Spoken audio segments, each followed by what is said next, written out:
Alright. Next video here.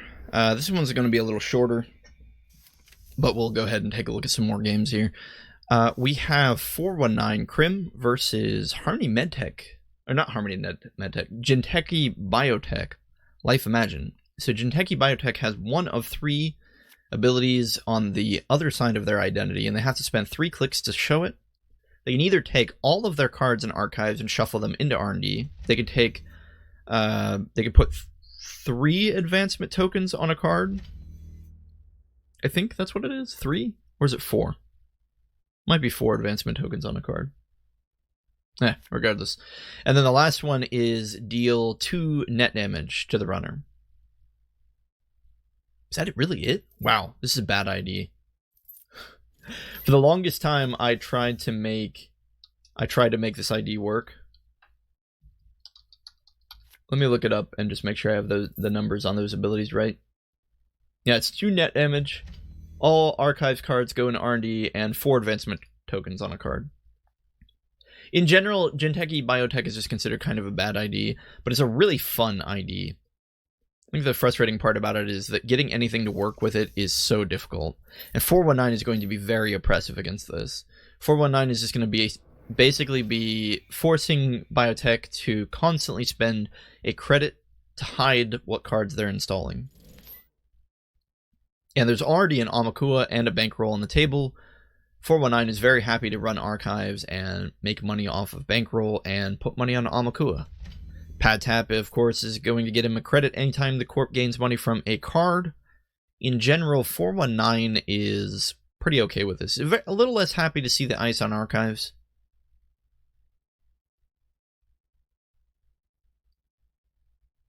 But again, Biotech, I keep calling it Biotech. It is Biotech. Biotech had to spend a credit to prevent this card from being revealed. And he's going to res the Kakugo, which is going to deal a single net damage, so maybe he'll get a good pick. Turning Wheel. That'll save you trouble down the road. But he's going to lose all his money here. And this is kind of it, right? Like, now he has no money. He can't threaten Snare. He can't threaten Ice Res. He can't do anything. He accesses a Maryland campaign. Has to choose whether or not he wants to trash that. I think you go ahead and trash that. Yeah, especially because it's not res. It goes right into the bin. Can't be reshuffled back into the deck. And what does Biotech do now? 419 can be very good. A very chokehold, Reyna-style play. Of course, you probably already know, but the first time the corp installs a card, they have to pay a credit. Otherwise, they have to reveal what it is. And the synergy with Amakua and that interaction is rough. Because either the corp loses a credit on an install, or they give a free counter, a free virus counter, over to Amakua. Coupled with the things like Pad Tap that gain money when the corp gains money, diversion of funds. Ugh, this is getting even worse. The Knifed just gets rid of the one thing on the board that the corp had finally spent money on to gain any kind of position, is now gone. 419 steals an agenda. They install another Pad Tap. Corp only has 3 credits. What do? 419 also loves to use, this card. I was just about to mention this. Falsified Credentials, which gives Amakua another counter. Now, what did he name? He named Asset. So he gets money on top of another Amakua counter. He goes ahead and runs the server and trashes Maryland campaign, even though it's just going to be shuffled right back into the deck. It's because the corp already spent 2 credits resing it. Even if it's shuffled back into the deck, it doesn't matter, because this is what 419 does. He builds up a chokehold into the game where the corp just cannot dig themselves out of their deficit. It's really frustrating to play against. I might be a little biased. I don't think it's a bad strategy. I think it's interesting that this strategy exists in Netrunner. It's a fair strategy. I mean, Reyna used to do it back when, Anarch Reyna chokehold was pretty much the same thing. I think 419 just does it better. And it's just this... It turns the corp into a punching bag, a sandbag. where they just have to kind of sit there and they can't respond. They don't have any money. See, like, the Corp's only response to this is to click up 3 times for credits. And 419, if they have another diversion of funds, they just run into... Yep, there it is. There's the diversion of funds right into HQ. Corp goes back to having nothing. And 419 draws up and gains money. Realistically, the only thing the Corp can do here is just click 3 more times for credits. They install a piece of ice into HQ, posturing, possibly. I mean, the problem is that even if this is a resible piece of ice, like, even if this is a Cortex lock, which would only do 2 net damage anyway, the Amakua breaks it. Like, Amakua is getting counters through all of this, which is going to break things super cheap, which also just puts the Corp in a bad position, because they don't want to spend a turn purging virus counters. Now, 419 plays a new card, Labor Rights. Trash the top 3 cards of your stack. Shuffle 3 cards from your heap into your stack. Draw 1 card. Remove the event from the game. Wait a minute. I thought this card was banned, right? Labor Rights? Oh no, that seems like a new art.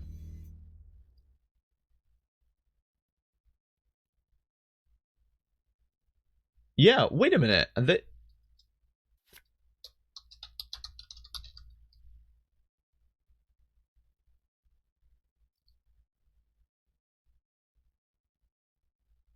So they reprinted it, but I thought this card was removed from the game because it could be used for some pretty janky combos.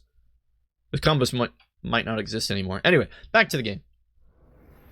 We see Rozeki, not that 419 needs it, and this gets even more disgusting because Jinteki has no money. So they can't res anything on HQ. And 419 bravados, not much of a bravado, just waltzes right into HQ and gains, 8 credits minus 3 off of it. And another Amakua counter. Now, Jinteki makes a weird move and trashes both of the ice they have on HQ. And then goes ahead and installs another piece of ice, Swordsman. Okay, this makes a little bit more sense. Because now, that's a pretty good response. He trashes the fully virus-countered Amakua. But 419 still just waltzing right on through here because now the Corp has no money. Now, if he had another click here, I'd be afraid that this was an Apocalypse run, but nope. He's just running all the servers to check what's in there. He does hit a Breach Dome and loses a Boomerang for it. And another Labor Rights. Jinteki responds by double-clicking for credits and preemptive actioning a couple cards back into hand. Or back into HQ, or R&D. Maryland Campaign, Kakugo, and Kakugo. But they still only have 2 credits. The Swordsman is pretty funny, though. The Swordsman does put a lock on the shenanigans for the time being. The real issue is that the damage has already been done. 2 Diversion of Funds have already been played. 419 is more or less already set up. I mean, kind of. He doesn't really have any breakers out. He's got Amina. The reason you run Amina is so that if the Corp reses a code gate, you can deny them an additional credit. It's pretty rough if the Corp reses something small and cheap to break, because then I've literally seen runners run a remote with nothing in it just to break a code gate, just to force the Corp to lose another credit. Anyway, he installs Bugalter, which allows him to break Swordsman. Gets into HQ, steals a Project Yagiuda. He's on game point. Jinteki responds by celebrity gifting a bunch of cards in HQ. Clones are not people, biotic labor, DNA tracker, shipment for and wake up call. Nothing that's an agenda. So he's okay with showing all that.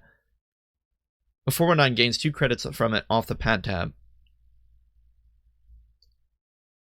So Jinteki has some money now, so that the game kind of stabilizes a little bit for them. But the issue is that, 419 has 6 agenda points. And just now, Biotech gets to play the game? It's pretty rough.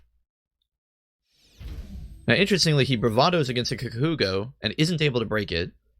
He doesn't have that Amakua. So Swordsman really being the MVP here. Hugely being the MVP. This game is just over otherwise. Now, what on earth is this breaker? So 419 installs Mackler. The first time each turn you break all subroutines on any piece of ice you are encountering using only this program, gain 1 credit. Kind of a weird barrier breaker. You know, the stats on it are very similar to Breach, except that it can be used on remotes. But it's pretty expensive to install. It's very expensive to install. Anyway, so he runs... What did he run? HQ? Oh, he diversion of funds. I missed it. Oh my goodness, you're kidding me. So he diversion of funds. So Biotech is back down to 0 credits. He runs R&D. Biotech desperately reses Yagura for 1 credit. Runner just breaks it, I'm assuming, with Begalter. I didn't even see. He accesses 3 cards from R&D, doesn't see anything. And again, Corp is stuck with nothing to do other than triple clicking for credits. And it's just 419's game to do whatever they want. Like, by and large, this is usually how 419 games work.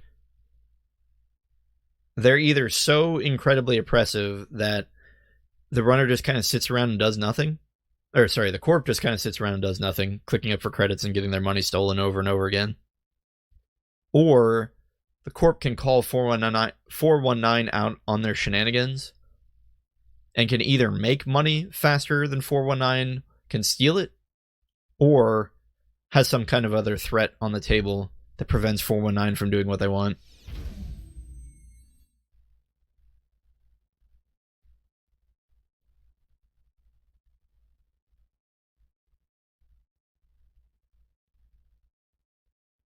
So he's running into Kakugo, probably just for turning wheel counters.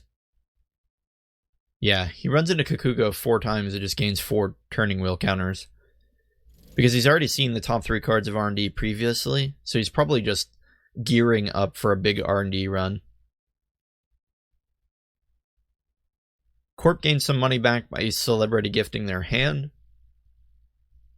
Again, though, doesn't really matter. We don't see any agendas in HQ, so we know the agendas are all in R&D. Ooh, interesting, a Miraju. Miraju is one of those cards that you kind of... You're damned if you do, damned if you don't. Where if you break it, then...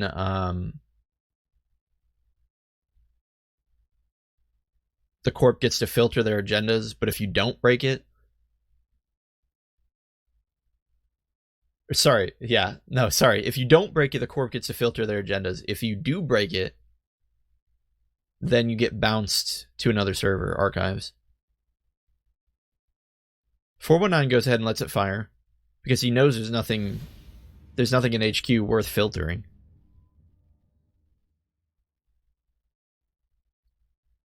Regardless, it doesn't matter. He turning wheel accesses and scores an agenda and the game's over. I'd like to say that there was like some counterplay that Biotech could have done, or, you know, some neat little trick they had up their sleeve that they could have used to respond to this, but there really isn't. Either your deck is suited to fight 419 or it isn't, and usually only the higher tier or top tier decks can fight a 419 chokehold deck. Jinteki Biotech is not one of those decks. In fact, I'm very familiar with the Biotech 419 matchup, because there for a while I spent like a month straight of playing nothing but Biotech on Jinteki. And back then the 419 meta was very strong. And so I played 419, Biotech against 419 over and over and over again. And it pretty much always plays out like this. Biotech just isn't a good ID. It's not a terrible ID, but it's not... It's definitely like in the lower 40% strength range of IDs, Corp IDs. It's got a neat concept, but I think maybe if it only costs 2 clicks to flip the ID, it would be a lot better. But even then, it's just Yeah. You have to, because you have to do all sorts of weird things to get it to work. Essentially, you can go kill mode, right? Because you can do the triple click to do 2 net damage. But that only kills the runner if they have 1 card in hand. So then you have to do all sorts of weird things like including biotic labor. So that way you can biotic labor, neural impulse, then do 2 net damage. So now you can kill the runner if they have 2 cards in hand. It's just it's never good. Like it's overall probably the strongest route to take it with is the fast advance route. But even then it's not great. Essentially it lets you score out things like SSL. You can never advance an SSL with biotic labor, a single biotic labor. I don't know. It does save you the money on advancing the ice. That's also a pretty big boon. Why the Flip This ID put 4 advancement tokens on a piece of ice. That's why that one tends to be the strongest. And then the shuffle all your cards from archives into R&D is generally kind of the worst because, you know, I think when everyone hears that, they think that their deck size is doubled. The problem is it's not, because you still have agendas floating around. You're not going to draw all of your non-agenda cards and then get to shuffle them all back in R&D. The problem is you're drawing your agendas while you're drawing your other cards. So you end up having to shuffle about halfway through. And the strategy is muddled at best when you go for the archive shuffle strat. But yeah, it's pretty standard 419 versus biotech. Take a look at this one.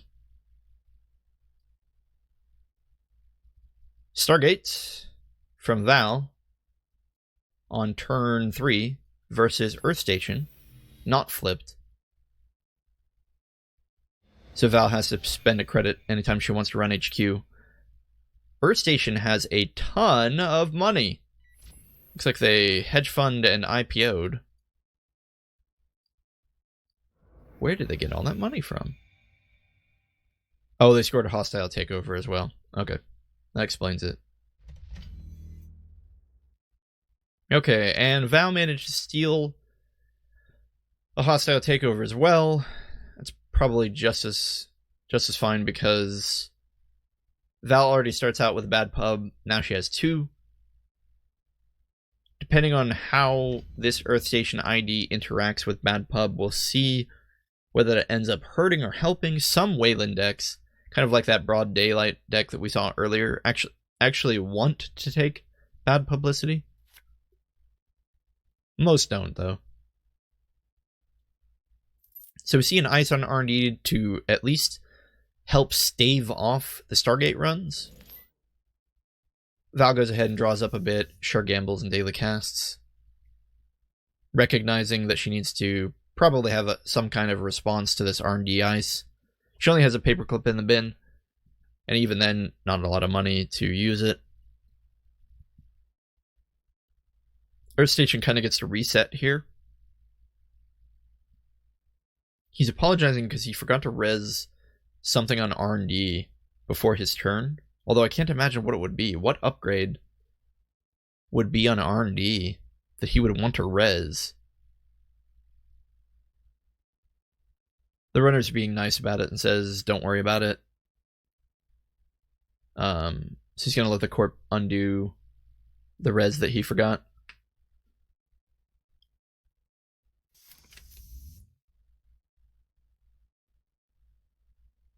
So what is this upgrade? What upgrade? What is this? Kayambe grid. When your turn begins, place 1 advancement token on a piece of ice protecting the server. When the runner approaches... Oh, this one. Okay. Alright, I understand now.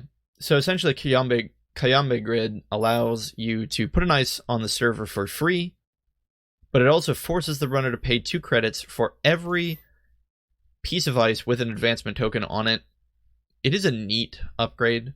So essentially, if Val wants to run this server, she has to spend 2 credits to even initiate the server. Because of Kayambe Grid, and that just gets more prohibitive the more ice with advancement tokens you have on this server. In a way, it actually kind of counteracts the bad publicity. I never thought about it like that, but Kayambe Grid kind of reads undue bad publicity on this server. So, certainly an option for the corp to use to stave off that bad pub. Of course, if the runner runs it and trashes it, then it's gone, but then you do keep the advancement tokens on the ice that you have. So previously, Earth Station decided to triple advance this already advanced piece of ice. I don't know what ice you want 4 advancement tokens on. Now goes ahead and installs a mystery card in a naked remote and double advances it. You have to assume that's an NGO front. And on the previous turn before that, the runner just installed lib account and clicked it twice, and it probably did something else like draw. Oh no, he clicked it twice this turn. I don't know what he did last turn. Anyway, Stargate running now, confident with the breakers he has in the bin. We see a Masvingo rezzed. Oh, so Masvingo gains an end the run subroutine for each advancement it has on it. So that would explain all the extra rezzes. And when you res Masvingo, you get to add an advancement token on it. So essentially, that's like an endless EULA. A really expensive endless EULA.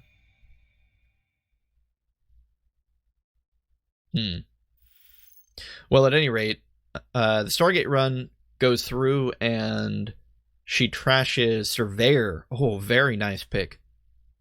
Surveyor's one less Surveyor is a wonderful thing. Unfortunately, she didn't have the money to trash Kayambe Grid. Now, this is interesting. I mean, Earth Station certainly has a super piece of ice in this Masvingo. And you might be tempted to sit here and go, oh no, that's broken, right? Now he has this ice with 8 subroutines. But again, I have to point back to Endless EULA. If that was an Endless EULA,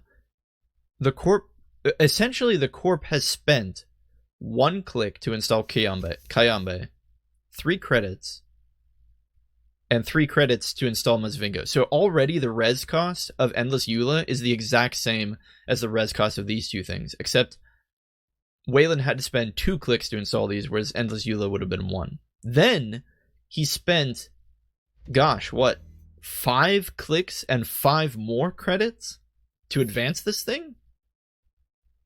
So you have to think he spent 10, if a click is worth a credit, which oftentimes it's worth more than a credit, but if a click is worth a credit, then he spent 10 credits just adding more tokens to this, on top of an extra click to install 2 cards instead of 1. Yeah, it's rough. Plus, it's very susceptible to things that trash ice. Like, imagine if somehow Val trashed this. Like, I know you can't hippo it because there's something in front of it now, but imagine she, like, knifed it or something. Then all of that investment just goes down the drain.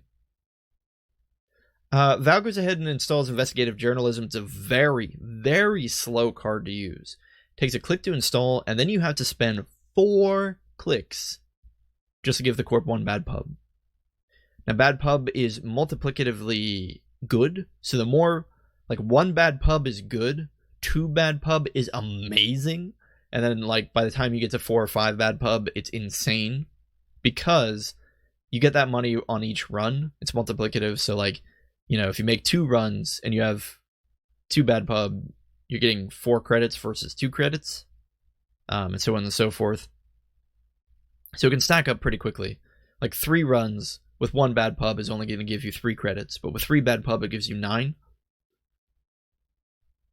Anyway, so investigative journalism is a very, very slow but guaranteed way for Val to put on those bad pub.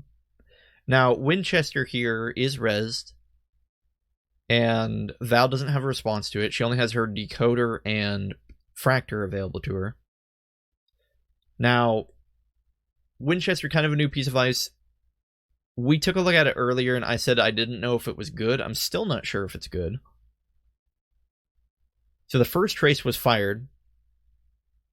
That's the one that trashes an installed program. Wayland decided not to boost the trace on that, so Val just went ahead and paid out the trace. You have to think 2 of that is just also coming from bad pub. She only had to pay 2 credits to break that trace. Now we see trash of hardware.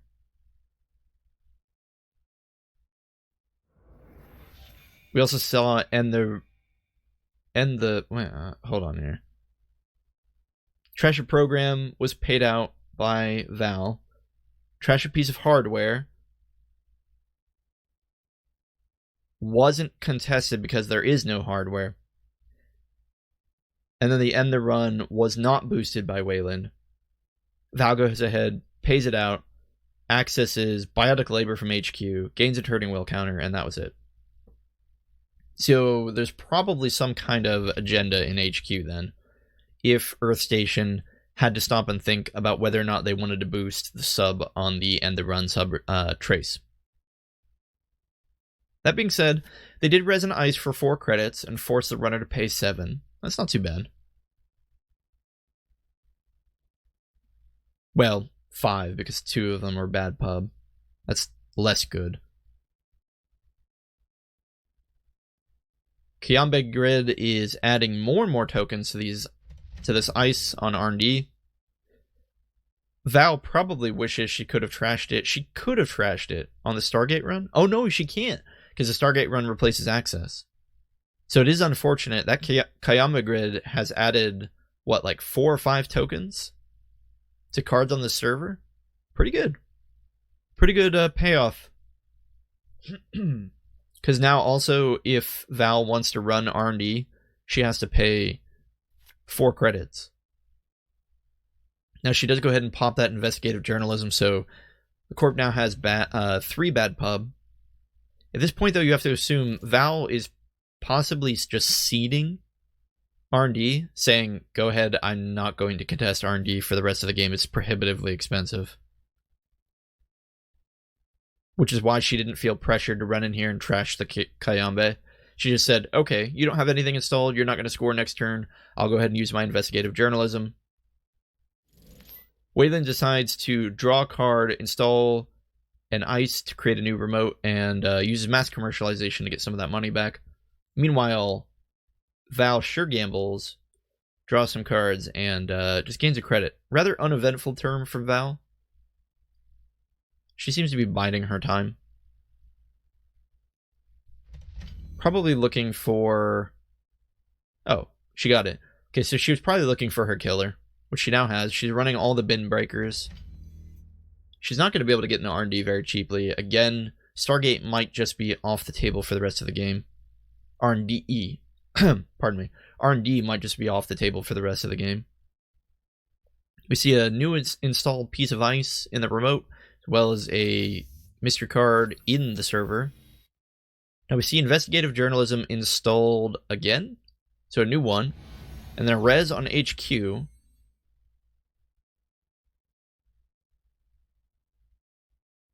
Which was a border control that was immediately fired. That was a really fast fire. I don't know if that was a mistake.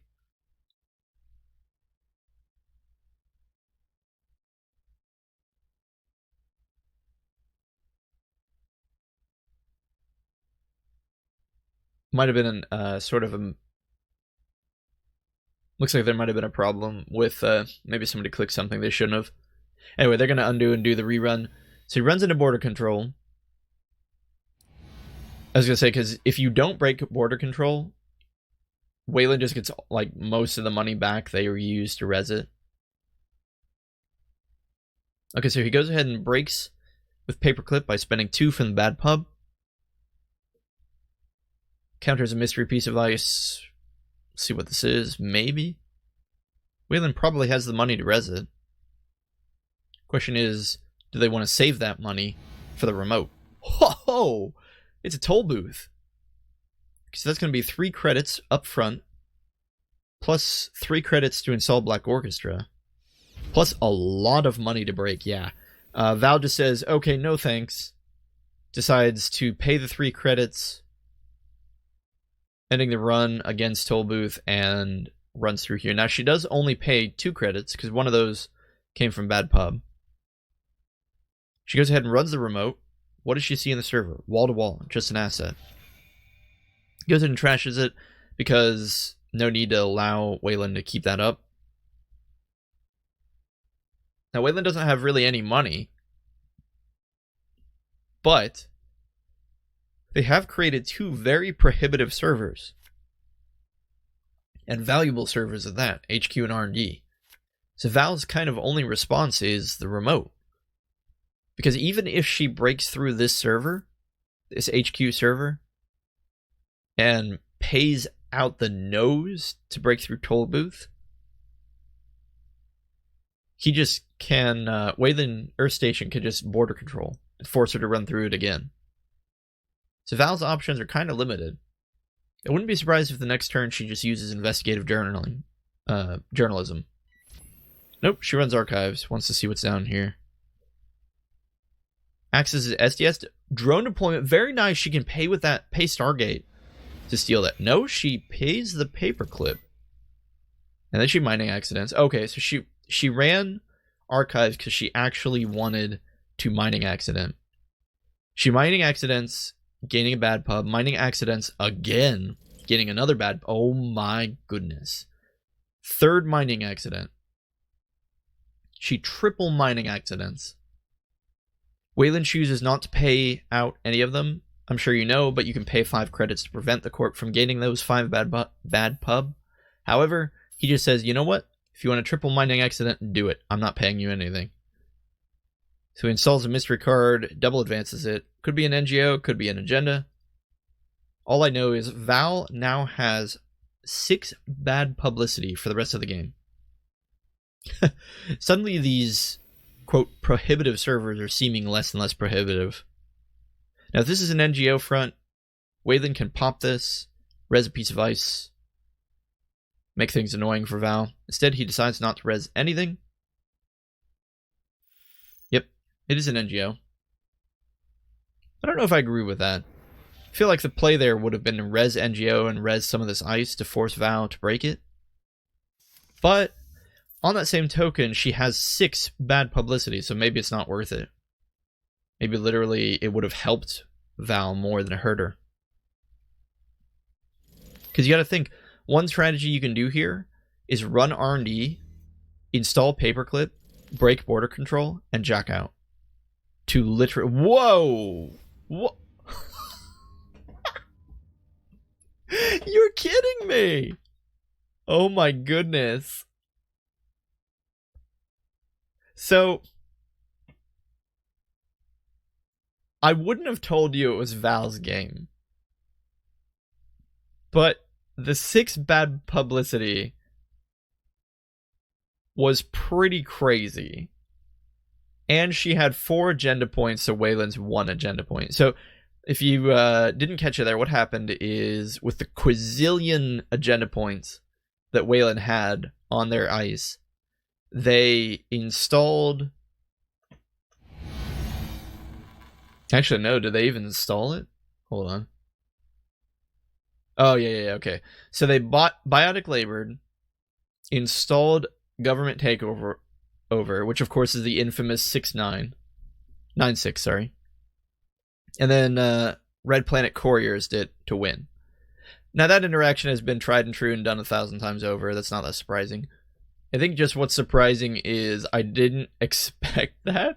I didn't expect Earth Station to be running it, and Earth Station had it, had the money, and had the tokens, all at the perfect time to just sneak that win out of nowhere, because all hell was about to break loose with the crazy amount of bad publicity Valencia had.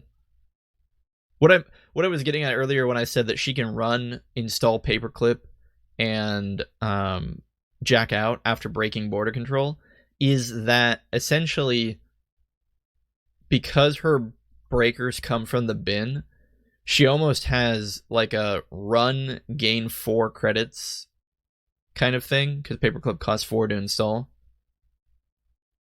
So like click for 4 credits. Although arguably she lost more than 4 credits playing the mining accidents to get there, in addition to using the investigative journalism, and 5 total clicks. 1 to install, 4 to use. Yeah, maybe saying all hell breaking loose isn't quite accurate, because even then, I mean, Toll Booth is still a hefty piece of ice for Black Orchestra to get through. So it's 3 credits up front, plus another 6, so it's still 9 credits to get through. Plus a 3 install cost. Yeah, okay. So Val probably still wasn't in a great spot, but I didn't expect the game to end that quickly. Now, Val said she wanted to play itinerant protesters. I think that lowers the corp's hand size for each bad publicity they have. Yeah, the corp's maximum hand size is reduced by 1 for each bad publicity he or she has. And so what Val was going to do is essentially trash all the cards in HQ the corp didn't use on the next turn. But too little too late. Stacking up bad pub like that has always been slow. It's kind of always been the weakness of that archetype, which is why you usually don't see Vals going for it. Mining Accident is one thing, but Itinerant Protesters is slow as heck. Okay, new game. Hoshko versus Haas-Bioroid. Stronger together. All Bioroid Ice has +1 strength. Hoshko, of course, we've gone over her already in the last episode. What? Wait, what is going on here? What? I'm so confused, guys. First off, how does Haas-Bioroid have bad pub already? Oh, because this is a Val Rebirth deck. Okay. So we see... The reason we see Hoshko here is because Val is the perfect Anarch Rebirth ID. So this started out as Val. In fact, this might be the exact same deck we just saw, except this time the Rebirth happened really early. So the game started out with Val. She rebirthed in Hoshko. She keeps the bad pub, obviously, and then installs investigative journalism. The reason I immediately thought that was weird is because investigative journalism can only be installed if the corp already has bad pub, which is why this card is almost only usable in Valencia. Anyway, Stronger Together, of course, just wants to res and use Bioroid Ice. There's not much like fancy footwork involved in the ID. Just Bioroid Ice is better. Doesn't make it a bad ID, but it does mean that you kind of know how they're going to play even before the game happens, and they're not going to surprise you with a 1-2 punch or anything. I mean, they're going to use Bioroids. So it's usually a good idea if you're going to run and you're not certain about what they're using. It's usually a good idea to run click 1. That way you have all your clicks to click through Bioroid Ice. At any rate, Hoshko here has, what, like 7 cards in hand? 9 cards in hand? Oh, it's because they played, what's this one called? The Class Act. They drew a bunch of cards. Haas-Bioroid is displaying a lot of ice, but not enough money to res it all. Now here, of course, is that situation where Hoshko runs click 1, decides to install Black Orchestra. Okay, and this is very smart. So she installs Black Orchestra because the condition for running into a code gate was triggered. Uses her single bad pub to discount Black Orchestra by 1. So she installs it for 2. But then she triple clicks. And the reason she did that is because all she wanted was the discounted Black Orchestra install. And then she triple clicks through Fairchild. And that's exactly how you want to play against Stronger Together. Because you know all of their ice is Bioroid Ice, you just run first click. And so that's what happened. She runs HQ. She forces the res on Fairchild, so the corp's down 6 credits. She triple clicks through it. Accesses Heimdall 1.0. Been a while since I've seen Heimdall. It's a fun piece of ice. I don't know if it's good, but it's fun.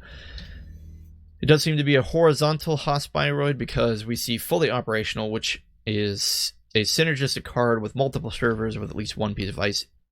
1 piece of ice and something in the server in them. Yeah. A little confused why they played fully operational earlier. I don't know. I think they played it like when they only had... It gained them 3 credits. Maybe they felt pressured, like they needed to play it to gain... Well, whatever. It doesn't matter. Would have been better now because now it would gain you 9 credits instead of 3. But But whatever. So we see 3 installs. 1 in the double ice server, 1 in a new server with a new piece of ice. Turning wheel gets dropped, and click 2 run, which is a little risky. Click 2 run against R&D, because if it's a Fairchild, she can't triple click to break through. She could Black Orchestra. Black Orchestra is what? 9 credits to break through? I mean, technically she can pay it. Haas-Bioroid decides not to res.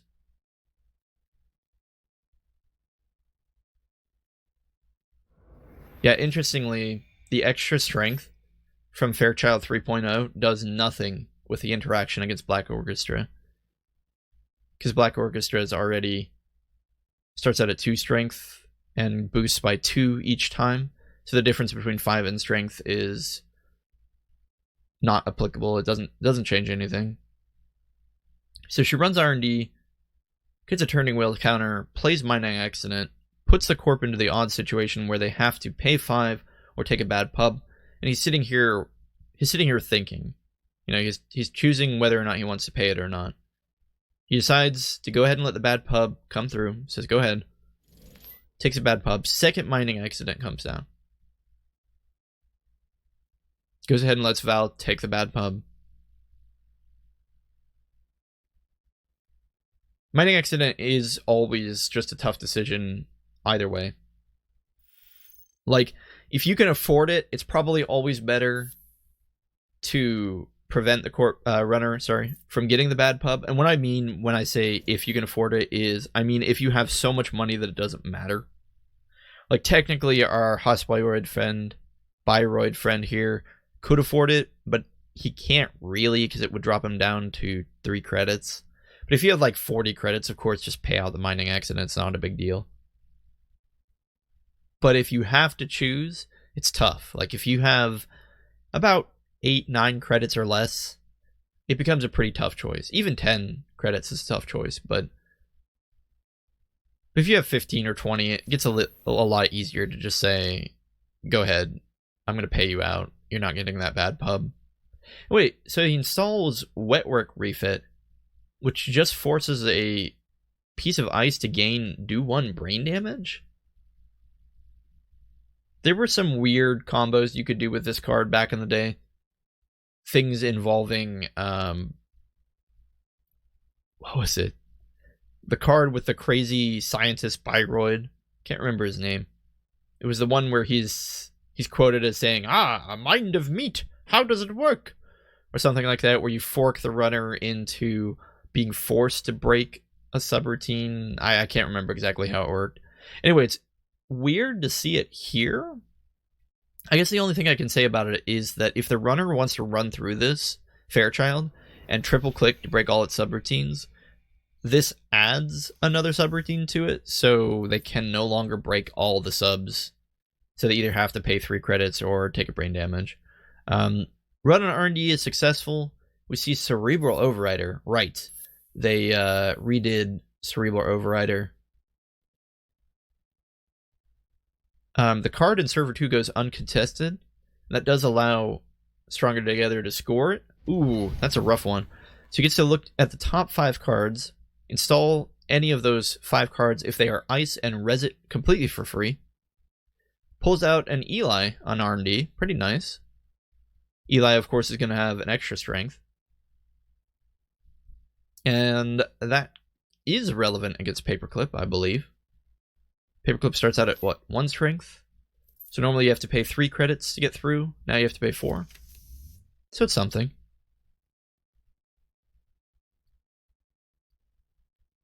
So Itinerant Protesters is down. Because the Corp has 3 bad pub, their hand size is down by 3. But I don't know if they care. Like, this seems like a bad time to play Itinerant Protesters. It's one of those cards that really isn't good unless you have 4 or 5 bad pub. 4 or 5 bad pub. Otherwise, I mean, it's not terrible, but it just forced the Corp to trash 2 cards that they got to choose what they trash.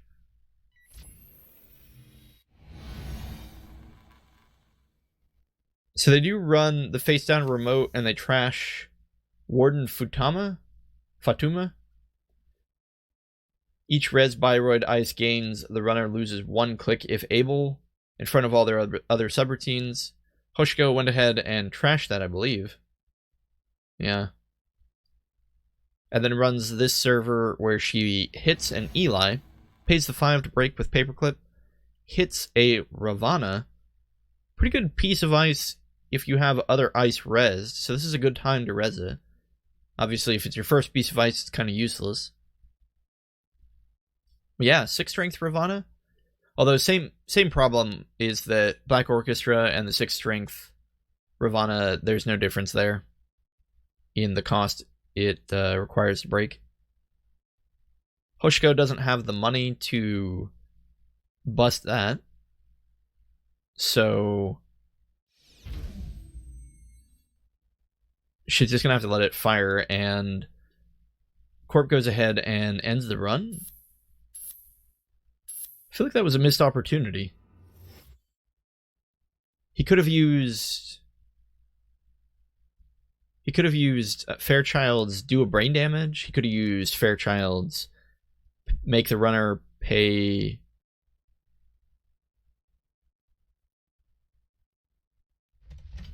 Oh, okay, never mind. Hoshiko spent a click to break 1 sub, so Ravana only had 1 sub anyway. Okay, so yeah, so Ravana uses Eli to end the run. He then takes a turn to score CFC Excavation Contract, which gains money equal to 2 credits for each Haas-Bioroid ice. So that's pretty nice. He scored a 4 cost agenda and nailed 8 credits off of it. On the return turn, Hoshiko used investigative journalism to gain another bad pub. Now itinerant protesters is very, very oppressive. And then turns back to the Corp, who decides to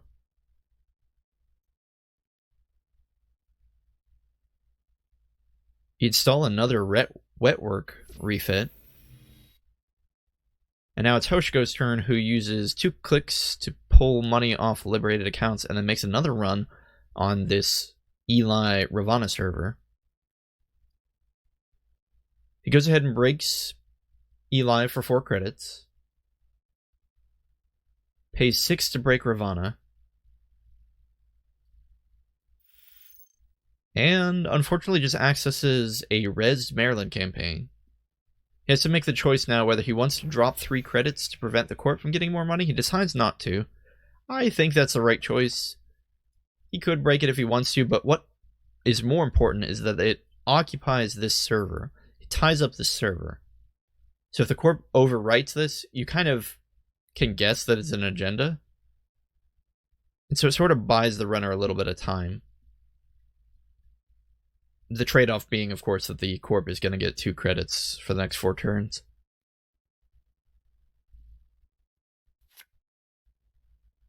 Alright, so the Corp draws and double-clicks for credits, just kind of biding their time as well. Back over to Hoshiko, we do have Paladin Poemu, which can be used to install cards. So she can install something that's not a connection for 3 credit discount. Not too bad. Now the itinerant protester comes down.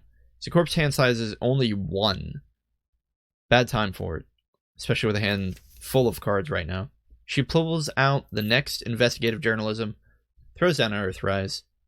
Wouldn't be surprised if the next turn she literally just fires the investigative, forcing the Corp to go down in hand size of 0. Corp has to decide now. He only gets to keep 1 of these cards in hand. He has 6 cards and 3 clicks to play them. So effectively he's going to trash 2 cards. Decides to double advance the card in server 2 and take a credit.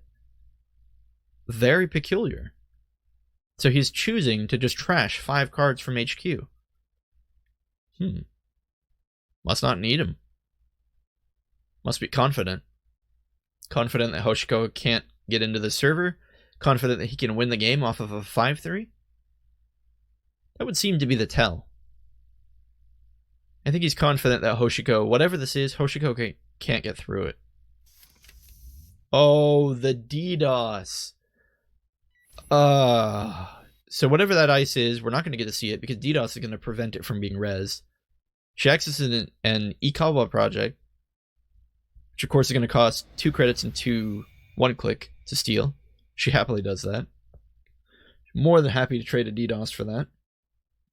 Game could have been over there, but the bypass on the outer piece of ice definitely changes that interaction. So at least Haas-Bioroid didn't lose any money really on that, except for the 2 clicks and 2 credits to advance Ikawa.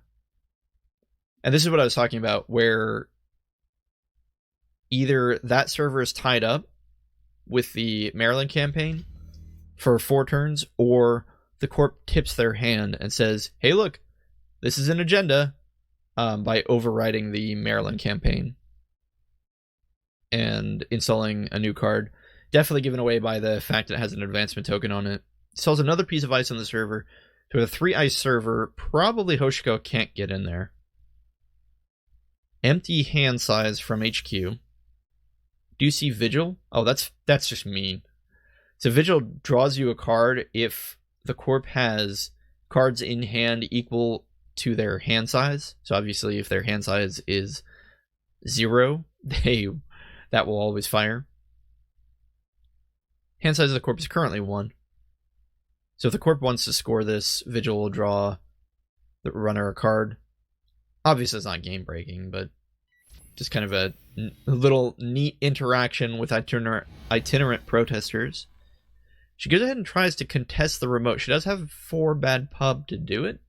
Sees the Heimdall. Does run on click 2, so she could double click to break the 2 and the runs and take the brain damage if she wanted. If she thinks she can get through here, but I don't think she can. I think she might just let this whole thing fire. No, she clicks once to break the brain damage and then just lets it end the run. What does she do in response? If that's a 4-2, it could be Architect Deployment Test or this CFC excavation contract. Which means there's probably going to be a new piece of ice. Either a new piece of ice pulled out of R&D, put somewhere, or the corp's going to get a bunch of money. I take that back, though. The corp can't score this. They don't have enough money. Look at that. They advanced it, and I think they just realized their mistake. They advanced it and then just double-clicked for credits. Because they're like, oh, right, crap. I don't have the money to do that. So the advanced double credit comes through. Hoshiko draws a card because Vigil. Also cards coming off of Earthrise.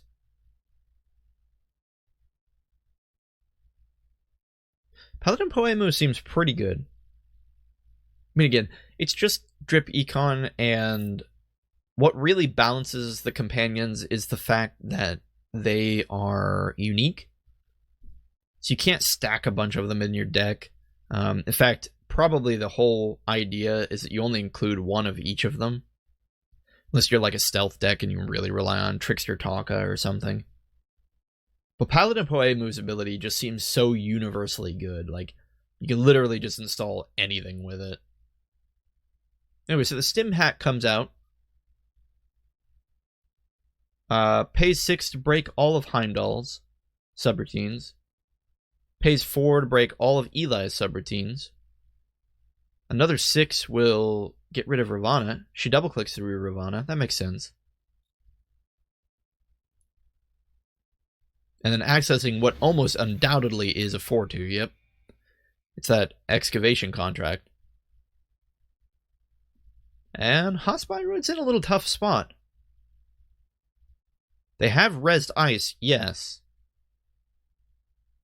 But Hoshiko has revealed that she is not afraid to use stim hacks. So she's used 1 stim hack. You kind of have to think she probably has another floating around.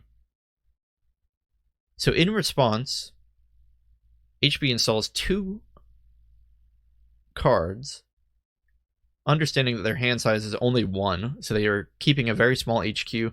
Vigil doesn't get the fire, because technically they're not at their max hand size. and is now forcing Hoshiko to respond.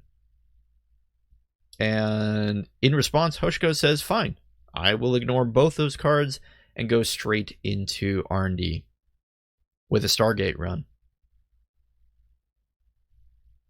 Breaks through Eli with a bad pub. She sees Ichi, hedge fund, fully operational, and Trash is fully operational, probably because she's trying to force the Corp to be on as low credits as possible. However, she runs archives, pulls a sneakily hidden architect deployment test, and that's going to be the game. So overall, that was pretty interesting. I don't know if I'm sold on Hoshiko yet. I haven't seen... I mean, I don't know. Like, so this was a Val rebirth into Hoshiko, so that makes a lot more sense than just a straight-up Hoshiko deck. But I'm kind of not going to count a Val rebirth as being useful in this situation. I mean, what did Hoshiko get this deck? Like, why did this deck need Hoshiko? Could have easily just as easily been like Omar or Reyna or, well, really like anyone else that gets an ability that's useful. Could have been Eddie Kim. But yeah, I don't know if Hoshiko is directly synergistic with this strategy. So I have yet to really see the kind of decks that she wants to have built about her. Regardless, Haas-Bioroid here was very close to a win, scoring that Ikawa project right here, but unfortunately the DDoS messed him up. And from there on out, he just kind of lost agendas and wasn't able to respond because he was too poor, which is a pity. But anyway, that's it for today. Thank you for watching. Hope you enjoyed the games. I'll see you in the next one.